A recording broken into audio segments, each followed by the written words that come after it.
I'm Thomas Burgundy, and today we have a special guest for you. We have Arthur Ashe.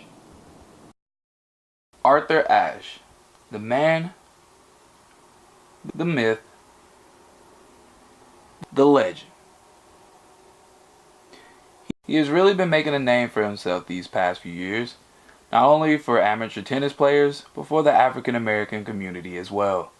He's set many firsts for African Americans over the years.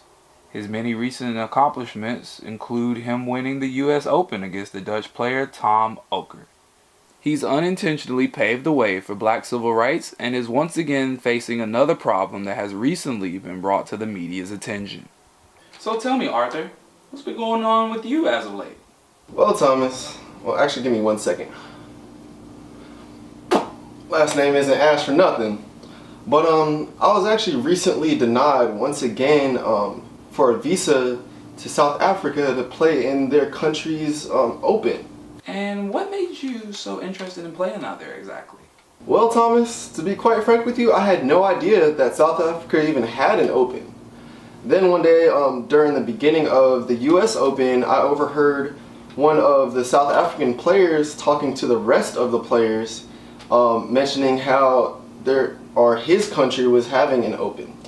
And then he looked over at me and said, they'd never let you play. Well, Arthur, how does that make you feel? Well, at first, I was a little offended. But it's nothing I haven't heard before, you know, being a black man growing up in the South. But after that, it had me wondering, is it really that bad? So I asked him, and he said, try them. You'll see. So did you? Did I what? Excuse me. So did you try them? Well, I had to. After that, I had to see the lengths that their country would go through to keep a nationally ranked tennis player out of their country for the color of his skin. So what happened with that? They freaking denied me.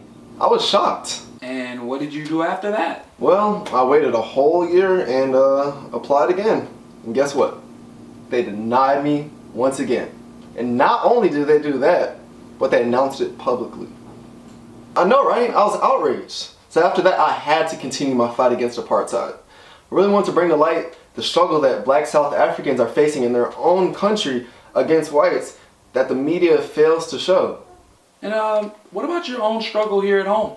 I've been discriminated against all my life for being black. So honestly, that struggle is nothing new to me. But I've unintentionally been fighting for civil rights in America by being a nationally recognized black tennis player. If I can bring to light the injustices that my people are facing in other countries, not just my own, I feel that my fight, as well as the efforts of other activists in their country, like Nelson Mandela, will help make this world a better place for our people. And what a wonderful world that would be. Well, once again, thank you, Arthur, for joining us today. Well, thank you for having me today, Thomas.